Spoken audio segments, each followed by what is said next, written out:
4 تجلب لك العار، الكذب والخيانة وبيع الأسرار.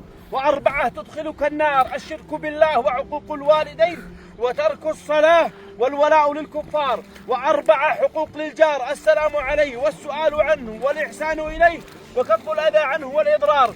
و4 تجعلك ابنا بار، السمع والطاعة لهما والإحسان إليهما وخفض الجناح لهما والدعاء لهما بأن يكونا من الأخيار. و4 تزيد المحبة بيننا أيها البطل المغوار، الإعجاب والتعليق والمشاركة ومتابعة الصفحة ليزداد نموها والازدهار. و4 أسأل الله أن يحققها لك في هذه الدار، الزوجة الصالحة والمركب الهني والجار الصالح، وأن يرزقك بأجمل دار. و4 أسأل الله أن يحققها لك في دار القرار، أن ينجيك من النار وأن يدخلك الجنة وأن يجعلك شفيعا وأن يشفعك في أهلك وأن يجعلك رفيق النبي المختار. إذا استفدت لا تنسى المتابعة والمشاركة.